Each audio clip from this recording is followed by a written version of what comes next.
Hi folks, another Homebrew Wednesday here. I'm Ryan, enjoying a black lager. This week I thought I would just do a homebrew video for you. A kit made by my local brew shop, so let's roll that footage. This is Dave's British Bitter Extract Kit, prepared by my local homebrew shop. This is an extract kit with the following ingredients: 4 pounds of light dried malt extract, 2 pounds of specialty grains, including 1 pound Golden Promise malt and 1 pound Crystal malt. We have 1 ounce of Northern Brewer hops. 0.75 ounces will be put in at the beginning of the boil for bittering, and 0.25 ounces with 5 minutes left for aroma. And 1 packet of Windsor yeast. Here I'm turning on my stove so I can get my water heated to 155 degrees Fahrenheit. I'm going to be using 1 gallon of water as per the instructions. This kit uses the steep to convert method, so it's going to try to get some fermentables out of that Golden Promise malt.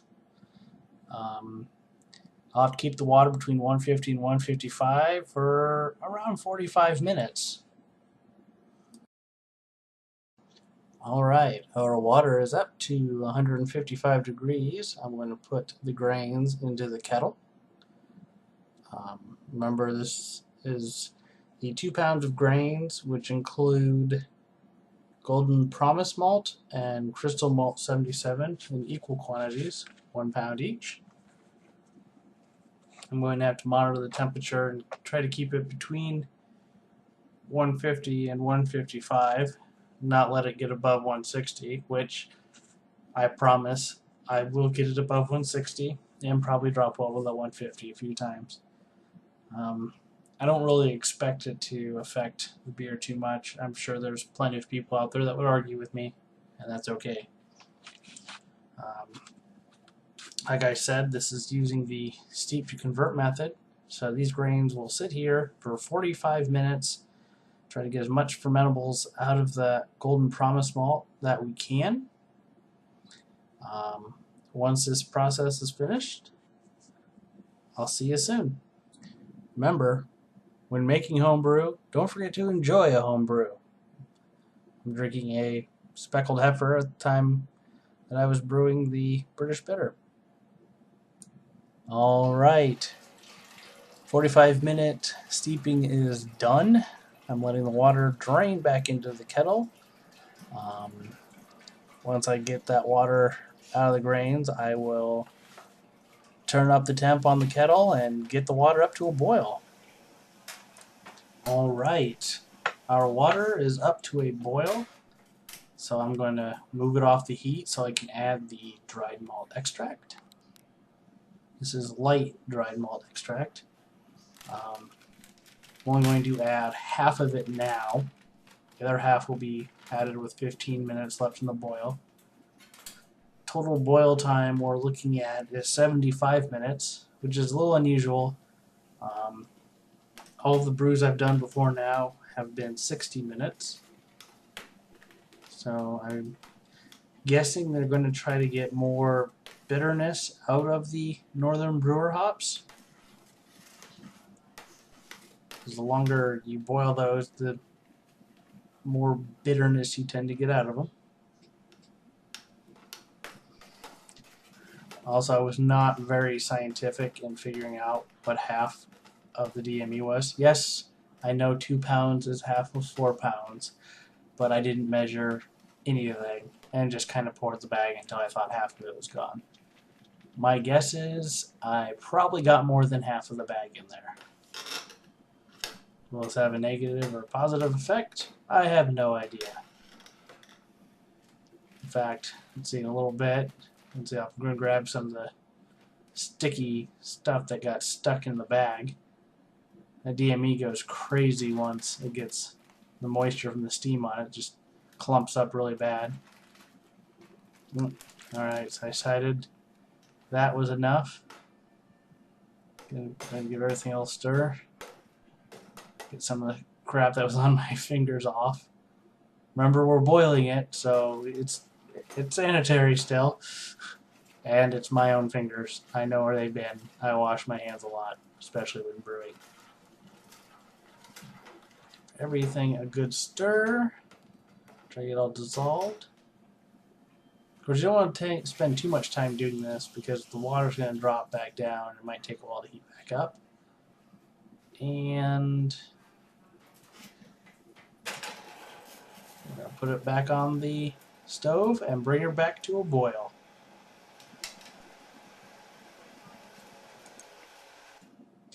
All right, the water is back to a boil. So I'm going to pour the first addition, which is around 0.75 ounces of Northern Brewer hops, into the hop bag. Get it tied up here. The second addition will come in at the 5 minutes before flame out. I'm going to get the timer set on my phone. I have a multiple timer app called Timer Plus. It's a free app. At some point I'll probably get the Beersmith app, which I believe will do the same thing. I know it does it on the desktop version, so I'll have to get it on my iPhone. Probably a little better to get rid of the ads and support a pretty decent homebrew application. So, time's on the clock, counting down. Hops are in. Get a little stir there to move it around a little bit, get it submerged. Okay, so I forgot to hit record on the camera, but I just put in the second half of the dried malt extract.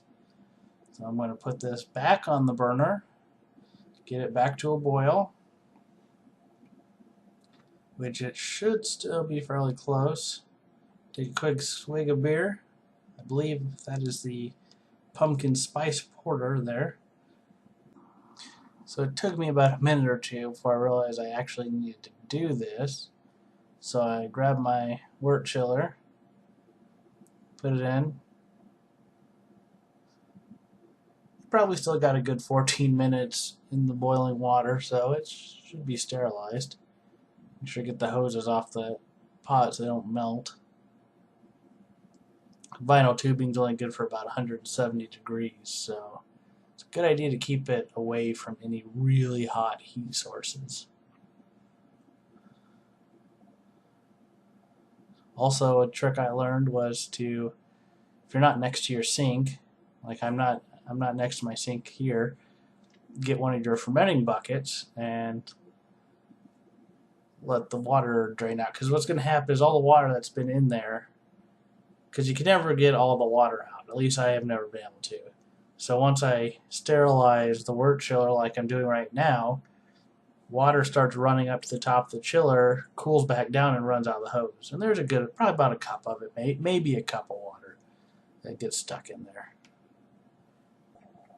Alright, so I throw in my Irish moss for clarity. Get it all in there. Alright, we're at the 5 minutes remaining mark. So we'll put in the last of the Northern Brewer hops, the 0.25 ounces. Okay, we've reached the end of the boil. I have cold water running through the wort chiller. I'm going to get the wort down to around 70 degrees. Then I will pour it into my sanitized 6-gallon plastic carboy. Right now there's about 2.5 gallons of wort still in the kettle.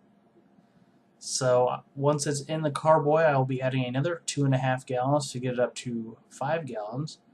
I will shake the carboy around, swish it up, get a little more oxygen in there, get things mixed up really well. Then I will pitch the yeast and put it in my fermenting chamber.